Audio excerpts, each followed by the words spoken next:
جنگ متا 3000 versus 2 lakh. The history of Islam, the power of Islam, the battle of Islam. First war in Khalid bin Walid radiyallahu ta'ala anhu.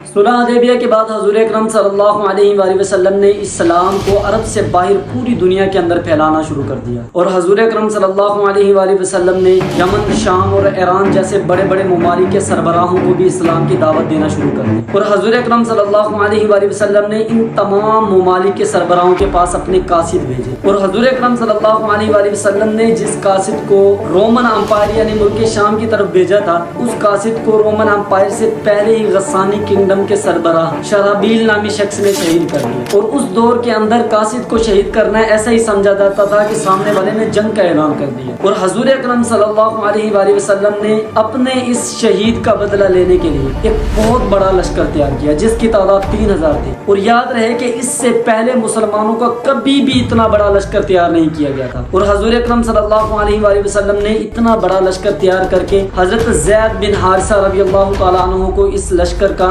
سربراہ منتخب کیا، اور فرمایا کہ اگر جنگ کے اندر حضرت زید بن حارثہ رضی اللہ تعالیٰ عنہ شہید ہو جاتے ہیں تو اس کے بعد اس لشکر کی قیادت حضرت جعفر بن ابی طالب رضی اللہ تعالیٰ عنہ کریں گے، اور اگر ایسا سین ہوتا ہے کہ حضرت جعفر بن ابی طالب بھی شہید ہو جاتے ہیں تو اس کے بعد قیادت کا جو جھنڈا ہوگا وہ حضرت عبداللہ بن رواحہ رضی اللہ تعالیٰ عنہ تھامیں گے اور فوج کی قیادت کریں گے، اور اگر حضرت عبداللہ بن رواحہ رضی اللہ تعالیٰ عنہ بھی شہید ہو جاتے ہیں تو اس کے بعد تمام صحابہ کرام اپنے اتفاق رائے سے کسی کو بھی لیڈر بنا سکتے ہیں۔ یاد رہے کہ اس لشکر کے اندر حضرت خالد بن ولید رضی اللہ تعالی عنہ ایک عام سپاہی کے حیثیت سے شامل ہوئے۔ حضور اکرم صلی اللہ علیہ وآلہ وسلم نے حضرت زید بن حارثہ کی قیادت میں اس لشکر کو ملک شام یعنی رومن امپائر کی طرف روانہ کر دیا۔ اب جیسے ہی یہ لشکر مدینہ طیبہ سے روانہ ہوا تو رومن امپائر کو پہلے ہی پتہ چل گیا کہ مسلمانوں نے ایک 3000 کا لشکر ہماری طرف روانہ کیا ہے۔ رومن امپائر کے سربراہ ہرکل نے اس بات کو مد نظر رکھتے ہوئے 1 لاکھ فوج کا لشکر جمع کر کے غسانی کنگڈم کی طرف روانہ ہو گئے، اور ادھر غسانی کنگڈم کا جو سربراہ تھا شرحبیل، اس نے بھی تمام قبائل کو جمع کر کے 1 لاکھ کا لشکر اس نے بھی تیار کر دیا۔ مسلمانوں کے صرف 3000 فوجیوں کے مقابلے میں یہ 2 لاکھ کا لشکر آ رہا تھا۔ جی ہاں، 3000 بمقابلہ 2 لاکھ۔ اس چیز کو سمجھنے کے لیے آپ اس اینیمیشن کو دیکھیں، یہ جو تعداد آپ کو نظر آ رہی ہے یہ صرف 3000 لوگوں کی ہے، اور اس کے برعکس یہ جو آپ کو تعداد نظر آ رہی ہے اس کے اندر پورے 2 لاکھ جنگجو ہیں۔ مسلمانوں کا لشکر جب غسانی کنگڈم کے قریب پہنچا تو مسلمانوں کو اس بات کی اطلاع ملی کہ بھائی رومن امپائر اور غسانی کنگڈم نے مل کر 2 لاکھ کا لشکر تیار کیا ہے جو ہمارے ساتھ لڑنے کے لیے آ رہے ہیں۔ تو مسلمانوں نے اپنے لشکر کو وہیں سٹاپ کر دیا اور وہاں پہ بیٹھ کے مشورہ کرنا شروع کر دیا کہ بھائی کیا کیا جائے، اتنی بڑی فوج سے ہم کیسے لڑیں گے، اور وہاں پہ یہ فیصلہ ہوا کہ حضور اکرم صلی اللہ علیہ وآلہ وسلم کو اس بات کی اطلاع کرتے ہیں اور حضور جیسے حکم صادر فرمائیں گے پھر ہم ویسے ہی کریں گے۔ یہ بات جب حضرت عبداللہ بن رواحہ رضی اللہ تعالیٰ عنہ نے سنی، انہوں نے کہا کہ کیا ہم ایسی چیز سے واپس مڑیں گے جس کی چاہت کے لیے ہم یہاں پر پہنچے ہیں، یعنی شہادت۔ حضرت عبداللہ بن رواحہ رضی اللہ تعالیٰ عنہ نے فرمایا کہ خدا کی قسم ہم ان کے ساتھ جا کے لڑیں گے اور 2 نیکیوں میں سے کوئی ایک نیکی ہمارا مقدر بن جائے گی، یا ہمیں فتح نصیب ہوگی یا ہم سب شہید ہو جائیں گے۔ حضرت عبداللہ بن رواحہ کی اس بات پر تمام صحابہ کرام متفق ہو گئے اور اپنے لشکر کو وہاں سے ہٹا کر متا کے میدان میں چلے گئے۔ اب یہاں پہ جانے کا مقصد یہ تھا کہ جو متا کا میدان تھا وہ 2 پہاڑوں کے درمیان میں تھا، اور یہاں پہ مسلمانوں کو فائدہ یہ ہونا تھا کہ رومن امپائر کا جو 2 لاکھ کا لشکر آ رہا تھا ان کی تعداد کا انہیں کوئی فائدہ نہیں ہونا تھا، کیونکہ جگہ کم تھی اور ان کی فوج جو ہے وہ لینتھ میں آ کے حملہ نہیں کر پاتی۔ جنگ متا کے اندر دونوں فوجیں آمنے سامنے ہوئی۔ سب سے پہلے حضرت زید بن حارثہ نے قیادت کا جھنڈا اٹھا کر رومن امپائر کے لشکر کے ساتھ جنگ شروع کی، اور ایک ایسا وقت آیا کہ حضرت زید بن حارثہ رضی اللہ تعالیٰ عنہ کو شہید کر دیا گیا۔ آپ جیسے ہی شہید ہوئے حضرت جعفر بن ابی طالب نے دیکھا کہ آپ کے ہاتھ سے علم جو ہے وہ نیچے گر رہا ہے۔ آپ برق رفتار سے آگے بڑھے اور آپ نے آ کے قیادت کے پرچم کو سنبھالا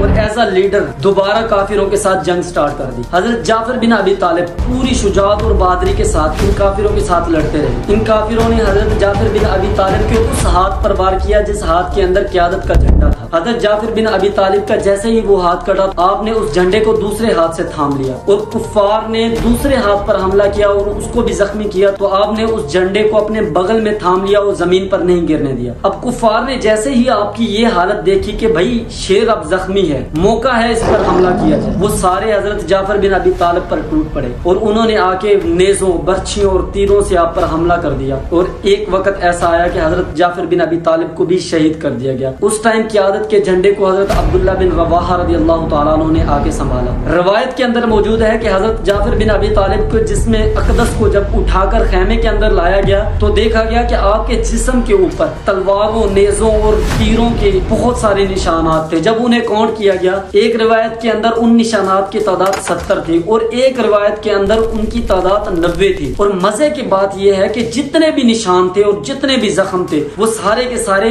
حضرت جعفر بن ابی طالب کے سینے پر تھے اور ایک بھی ایسا زخم نہیں تھا جو آپ کی پیٹھ پہ ہو۔ اس کے بعد قیادت کا جھنڈا حضرت عبداللہ بن رواحہ نے اٹھایا اور کفار کا مقابلہ کرتے رہے اور ایک وقت ایسا آیا کہ حضرت عبداللہ بن رواحہ بھی اس جنگ کے اندر شہید ہو گئے۔ یہ ٹائم جنگ مطلق کا سب سے مشکل ترین ٹائم تھا کہ اب تک مسلمانوں کے 3 بڑے جرنیل شہید ہو چکے تھے اور اب باری تھی کہ مسلمان کسی ایک کو اپنا نیو لیڈر منتخب کرتے۔ اب جیسے ہی حضرت عبداللہ بن رواحہ رضی اللہ تعالیٰ عنہ شہید ہوئے تو حضرت ثابت بن قیس رضی اللہ تعالیٰ عنہ نے آگے بڑھ کر فوج کے پرچم کو اٹھایا اور ایک بلند آواز سے فرمایا کہ مسلمانوں اب وقت آ چکا ہے کہ تم اپنی مرضی سے کوئی اپنا ایک لیڈر منتخب کر لو۔ تو تمام صحابہ کرام نے کہا کہ ہم آپ کو اپنا لیڈر منتخب کرتے ہیں۔ تو انہوں نے کہا کہ میں اتنی بڑی جنگی مہارت نہیں رکھتا کہ میں آپ لوگوں کو لیڈ کروں۔ آپ کے سامنے حضرت خالد بن ولید رضی اللہ تعالیٰ عنہ کھڑے تھے، چاہے یہ مسلمان ابھی ہوئے تھے لیکن ان کی جنگی مہارتوں کو یہ تمام صحابہ کرام جانتے تھے۔ اور حضرت ثابت بن قیس رضی اللہ تعالیٰ عنہ نے فرمایا کہ اے ابو سلیمان، حضرت خالد بن ولید رضی اللہ تعالیٰ عنہ کی کنیت تھی ابو سلیمان، اے ابو سلیمان ہم آپ کو اپنا لیڈر منتخب کرتے ہیں اور باقی کی جو جنگ ہے ہم آپ کی قیادت میں لڑیں گے۔ اس ٹائم حضرت خالد بن ولید رضی اللہ تعالیٰ عنہ کے ہاتھ میں قیادت کا جھنڈا تھما دیا گیا اور حضرت خالد بن ولید رضی اللہ تعالیٰ عنہ نے باقی کی جنگ لڑی۔ سب سے پہلے حضرت خالد بن ولید رضی اللہ تعالیٰ عنہ نے تمام صحابہ کرام کو ایک جگہ پہ جمع کیا اور اس کے بعد تمام صفوں کو چینج کیا۔ جو رائٹ سائڈ کے سپاہی تھے انہیں لیفٹ سائڈ پہ لے آئے اور جو لیفٹ سائڈ والے تھے انہیں رائٹ سائڈ پہ لے آئے اور جو پیچھے کی صفیں تھیں انہیں فرسٹ پہ لے آئے۔ اور دوبارہ جیسے ہی کفار کے لشکر کے سامنے حضرت خالد بن ولید رضی اللہ تعالیٰ عنہ کی قیادت میں یہ لشکر پہنچا تو انہوں نے دیکھا کہ یہ سپہ سالار بھی اور ہے اور اس کے پیچھے یہ جتنے بھی سپاہی کھڑے ہیں یہ وہ تو نہیں ہے جن سے ہم پہلے لڑتے رہے ہیں، یعنی یہ سارے چہرے نیو چہرے ہمارے سامنے ہیں۔ تو ان کے دل کے اندر ایک روب بیٹھ گیا، انہوں نے کہا کہ شاید مسلمانوں نے مدینہ سے ایک بہت بڑا لشکر بلا لیا۔ حضرت خالد بن ولید رضی اللہ تعالیٰ عنہ نے اسی بات کا فائدہ اٹھایا اور ان پہ حملہ کر دیا اور اتنا زبردست حملہ کیا،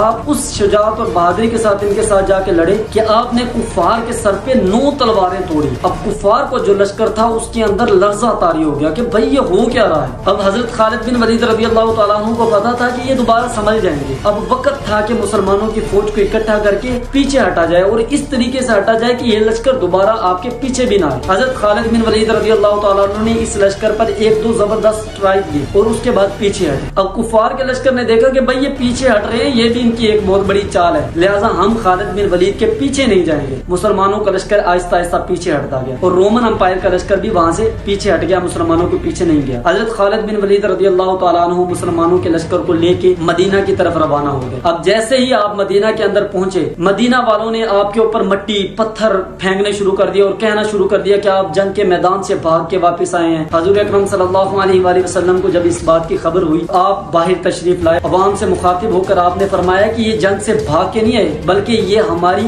مدد لینے کے لیے آئے ہیں اور انشاءاللہ ہم رومن امپائر پر دوبارہ حملہ کریں گے۔ اور حضور اکرم صلی اللہ علیہ وآلہ وسلم نے مدینہ کے مسلمانوں کو بتایا کہ خالد بن ولید نے کفار کے سر پر 9 تلواریں توڑی ہیں اور خالد جو ہے یہ اللہ کی تلوار ہے اور اس وقت آپ کا لقب سیف اللہ پڑا یعنی اللہ کی تلوار۔ اس جنگ کے اندر یعنی جنگ متا کے اندر مسلمانوں کا رومن امپائر کے مقابلے میں بہت کم نقصان ہوا، صرف 12 صحابہ کرام شہید ہوئے اور اس کے مقابلے میں رومن امپائر کے کافی سارے لوگ مارے گئے اور انہیں بہت بڑا نقصان اٹھانا پڑا اور اس طرح اللہ تبارک و تعالیٰ نے مسلمانوں کو ایک بہت بڑی فتح سے نوازا ہے۔ Subscribe to my channel.